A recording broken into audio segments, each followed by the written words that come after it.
Welcome to the Governor of College Football.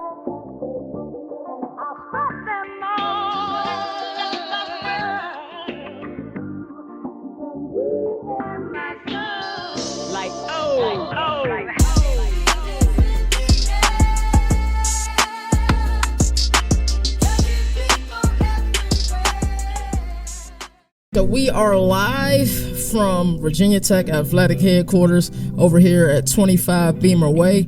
Before we get started, congratulations on being a newlywed. That had to be pretty cool. Yeah. How was that experience getting married in your hometown? Yeah, it was exciting. It was long. We were looking for it for a long time, but we were excited. We had a lot of fun. So yeah, we're super excited. You got any pointers for me? I'm thinking about popping the question soon. I can't say how soon because my old lady will watch this and kind of figure it out. She's very investigative. You got any pointers for the proposal? Just go for it. I mean, I have nothing but good things to say about it so far, so just go for it. That's what I'm talking about, my man. So tell me, we like to really tell stories on our platform. Tell me what your upbringing was like. How were you first introduced to sports?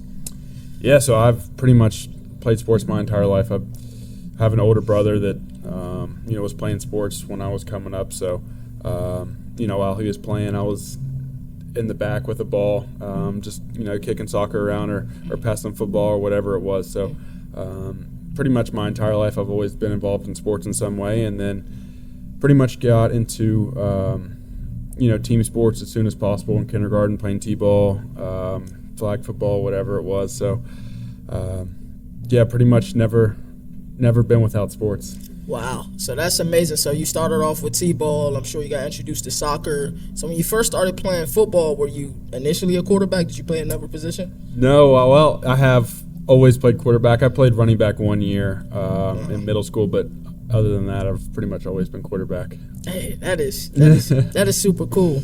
So I do have a question for you. There's this thing we like to do. It's called rapid fire. So I'm gonna just shoot off some random questions, kind of to get, so the audience can kind of know, who is Grant Wells. So the first question I gotta ask you: what's your favorite pregame meal? Is there a go-to pregame meal for you?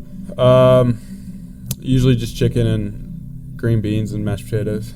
Gotcha. Is that like the standard? Is it like a superstitious type of thing, or? That's just always what has been available throughout college. So I've just stuck with that. I didn't really want to switch it up. Gotcha. Is there a quote that you live by, or something you've heard over the years that's kind of stuck with you? Leave it better than you found it. Ooh. I think that's something that you hear in elementary school when you clean up your desk or whatever, but when you start actually thinking about it, leave. My goal is to leave Virginia Tech the way I found it back in January.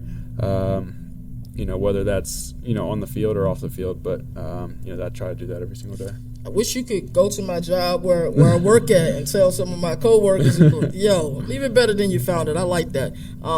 Who's on your pregame playlist? Are you a music guy before games, or are you just dialed in? No, I am a music guy. I got a little bit of everything on my pregame. I just like to keep songs that I know like the words to. I don't really have any new songs that'll come out in the past couple months, but I just keep the songs I know every single word to.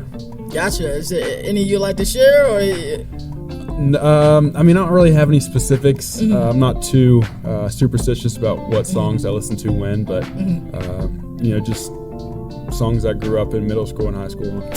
Those nostalgic songs. That's what I'm talking about. Are you a gamer at all? No, not really. Not really? No, I've never really been into that. I don't know why. Really? So, what are some of your favorite hobbies, outside of the game? Play golf. Oh, wow. You golf? I do golf. It's pretty much my biggest hobby. Yeah. Hey, you any good? I'm pretty good. Yeah, I'm decent. I just get obsessed with it. That's one thing I like about it is because I'm bad. So it urges me to get better, knowing I can always get better at something. But that's something that I've pretty much always had an interest in. Gotcha. I'm sure that just that competitive fire just keeps you going anyway. So let's get back to some of your upbringing. Let's talk about your time at George Washington High School.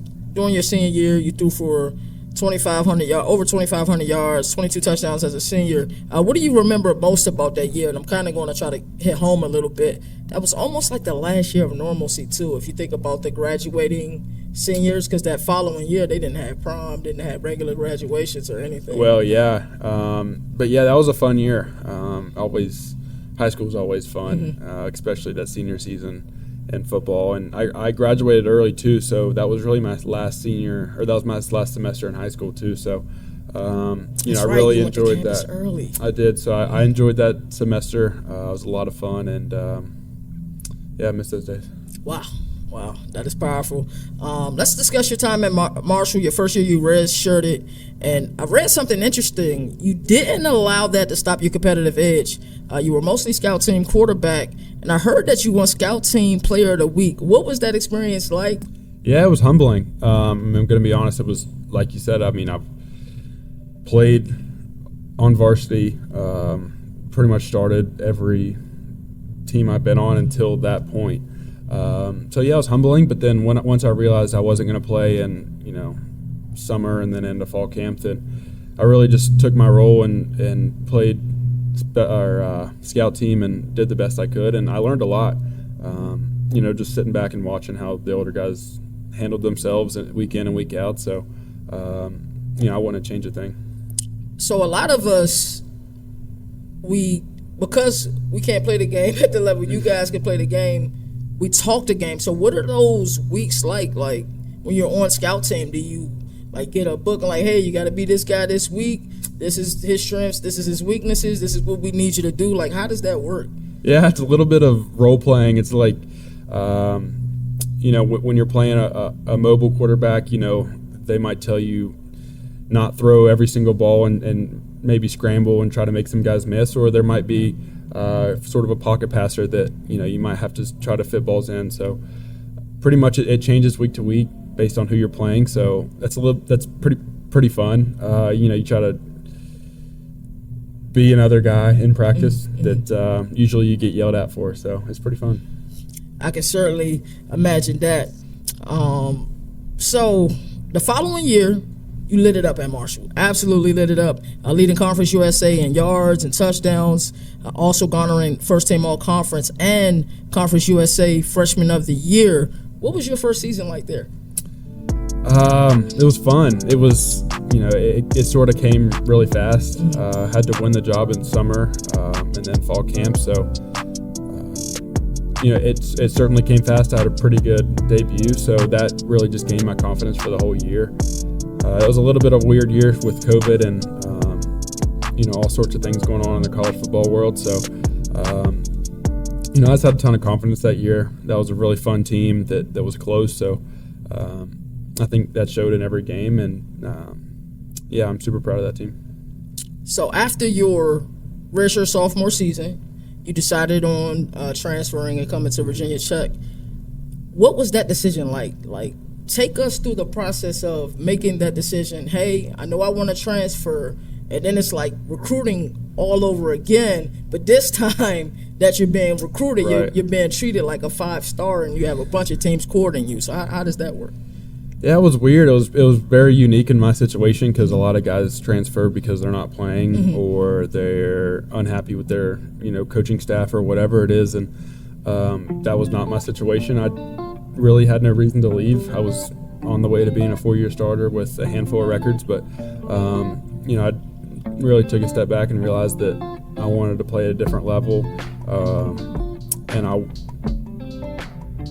took a step and looked at my health and realized that I might be happy somewhere else. That has nothing to do with anything on the field or in the building at Marshall.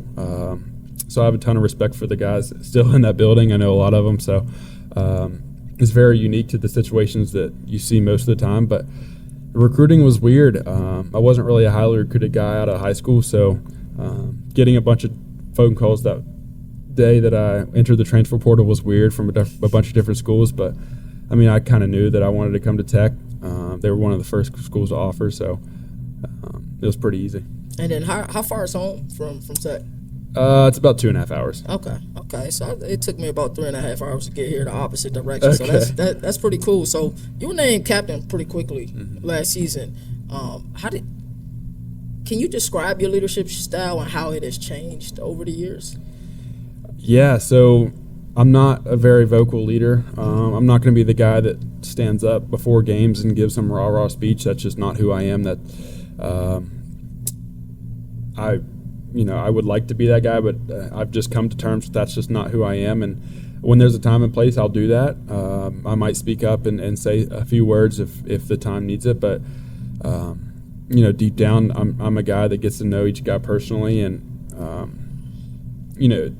becoming a leader is more than just, being the loudest guy in the room. It really boils down to getting everybody's trust in the room.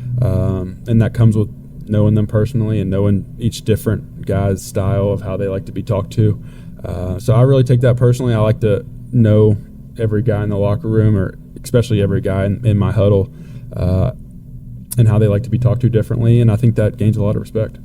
Wow, that is phenomenal.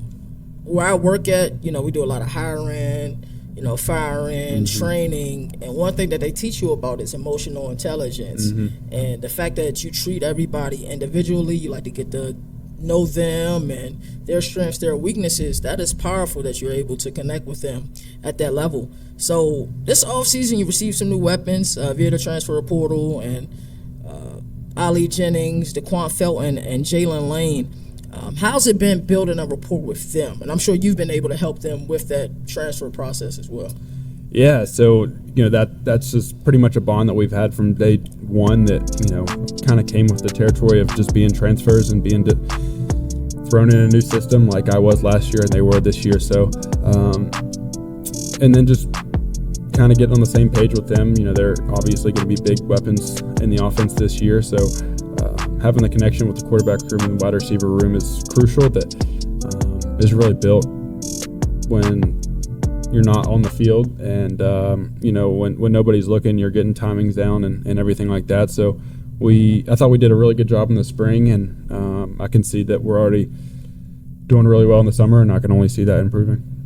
That is amazing. So speaking of the summer, let's talk about the fall a little bit. What are your goals this upcoming season? I'm sure some of your personal goals you'll probably keep to yourself, but as far as team-oriented goals, what are some of the goals you guys have for this season? Yeah, so obviously, there's a couple goals that come to mind, just championships and, bowl games, championships, and everything like that. But, there's more to it than that. Last year we obviously didn't have the year that we wanted to. So, gaining or building off that, building off what we learned last year. Last year was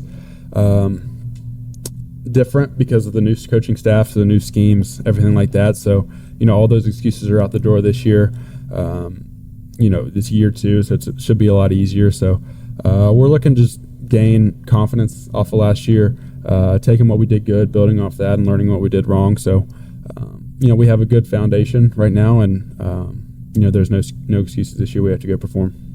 You spoke of schemes, and I played football up into the 8th grade, and I also played in the 90s. And in Maryland, all you ever do is run a ball. It's going to be 4th and 29. You're going to run a ball. And our play call may have been simple as pro set 323, easy. The two back is running through the 3 hole. How do you guys take these playbooks, learn all the cadences and everything that you see from the defense? You got the signs on the sideline. That's a lot. It's almost like taking a course, and you need to know everybody else's responsibility. What is that process like? It's slow. Coach Bowen and the offensive staff does a really good job of making us understand the foundation of the offense first. Because really the entire offense is pretty much based off day one install. So once we learn day one install, we can start, changing where guys are, changing where guys are lined up, and then they're still running the same route. So once you understand the basics of this offense, it's pretty easy to move on to day 2 and day 3. And I think it's very easy that for us to learn it that way. and I think they do a really good job. Grant, I truly appreciate your time. Thank you so much for CFB Nation. We appreciate you. Also, Travis, we appreciate you as well. You guys, check this out. Grant Wells, man. Virginia Tech's gonna do big things this year. We'll talk to you guys later. Welcome to the Governor of College Football.